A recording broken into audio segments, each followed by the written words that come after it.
one thing I really like about the Bible is it doesn't, sugarcoat anything. Like when we read the Bible, we see that real people have real needs and are going through real trials. Like it doesn't say, oh, if you become a Christian, everything's going to be great. Jesus says, hey, if you follow me, they persecuted me, they're going to persecute you.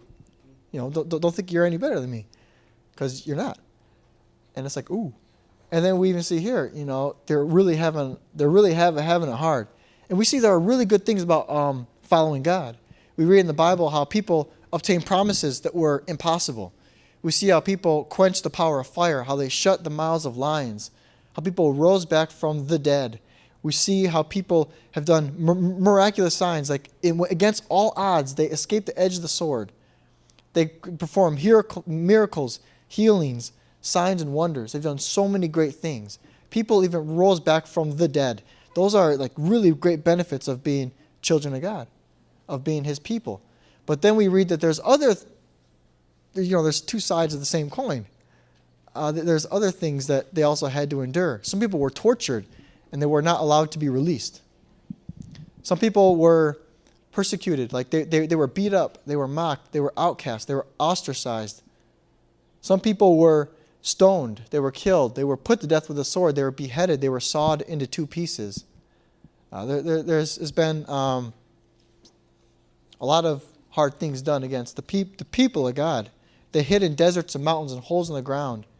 They were even eaten alive by wild animals. Emperor Nero would light up his garden at nighttime with Christians. He would burn them to light up his garden, So we know that, following Jesus, or, it doesn't mean you're going to have a perfect life. It means you're going to have God's protection and provision, and He has a plan for you, and it's going to happen. But we also know that it's not always what we think it is.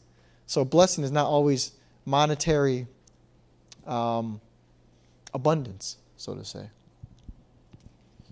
So here we get a picture of Christianity. It's like hard. And here we get a picture of Paul. He's probably pretty excited. He's getting towards Damascus. He's like a go-getter. He's somebody who takes initiative. He's like, he's climbing up the religious corporate ladder, so to say. He's doing great things for the establishment. Surely his superiors are quite happy with him because he has such initiative. He has such leadership. And surely God is happy with him too. Or maybe not.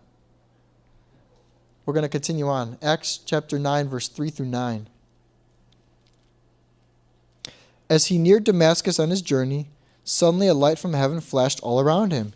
He fell to the ground and heard a voice say to him, Saul, Saul, why do you persecute me? Who are you, Lord? Saul asked. I'm Jesus who you're persecuting, he replied. Now get up and go into the city, and you'll be told what you must do next. The men traveling with Paul stood there speechless. They heard the sound, but didn't see anyone. Saul got up from the ground, but when he opened his eyes, he realized he couldn't see anything. So they led him by hand into Damascus. For 3 days he was blind and did not eat or drink anything. Another narrative when Paul describes this account is, I think it's in Acts 22. Paul describes how it's at noontime. Now, at noontime, it's pretty sunny outside and it's pretty hot. How many of you guys know what siestas are? You guys know what siestas are? Yeah, it's like when the sun's right there, you want to take a break.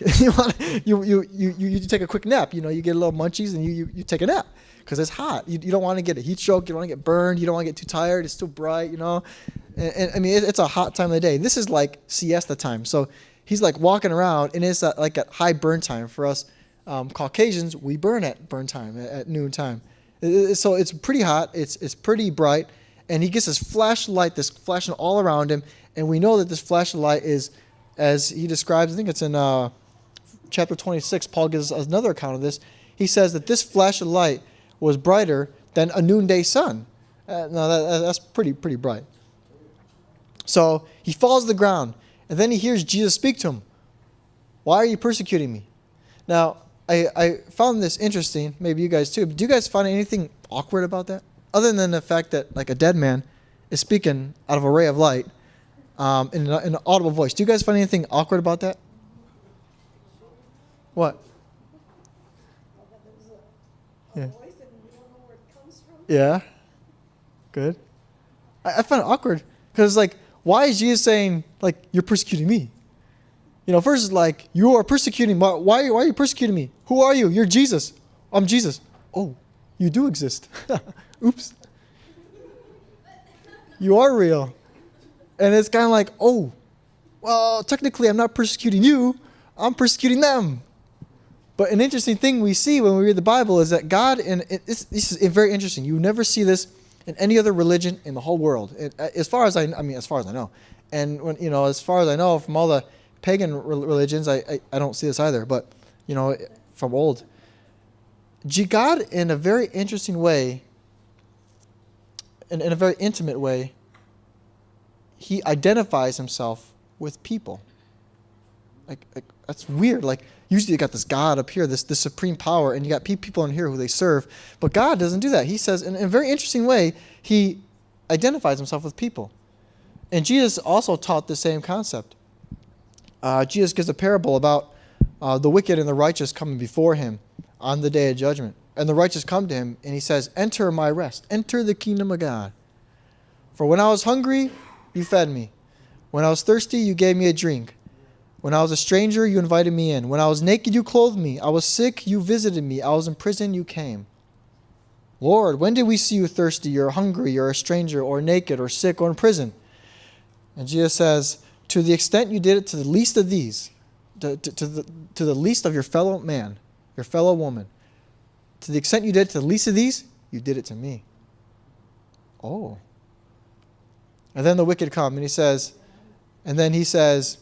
get away from me. Depart to eternal fire that was prepared for the devil and his demons. Because when I was hungry, you didn't feed me. When I was thirsty, you didn't give me a drink. When I was a stranger, you didn't invite me in. When I was naked, you didn't clothe me, and on and on. Oh, when did we see you hungry, thirsty, a stranger, naked, sick, or in prison? To the extent you did not do it to the least of these, to the least of your fellow man and woman, you didn't do it to me. So we see how God, like the way we treat people has a lot to say with the way we treat God. That's why the way we treat other people it matters a lot. It has eternal significance. Because if you treat people like garbage, you're probably treating God like garbage. The two come hand in hand. Now, I'm not saying we have to be perfect all the time, because none of us are perfect and we always fall short. That's where God has grace on us. But overall, our life should reflect some type of continuity towards treating our neighbors well. And in the same way, Jesus is kind of sticking it to him, Why are you persecuting me? We also have, you see an account in Acts 26, how Paul adds a little bit extra detail that's not in this narrative right here. Jesus says, he asks him, why are you persecuting me? And then he says, do you know it's hard to kick against the goads? Goad. What's a goad? That's a weird term. And in the ancient Near East, they would use oxen to plow, because oxen are very strong animals. They're very powerful animals. But like any other animal, they're wild. And they have a mind of their own. They want to do their own thing. They want to go where they want to go. And sometimes they get a little stubborn and start kicking. They don't want to work no more. So what they did is they got this big stick, this long stick with a pointy thing on the end called a goad. And as they're plowing, if the ox starts kicking or getting a little wild there, or starts trying to do his own thing, the oxen's getting out of line, you poke him with it. And if he keeps getting out of line, you poke him again. And you keep poking him until the oxen gets in line. And sooner or later, your oxen is going to get in line.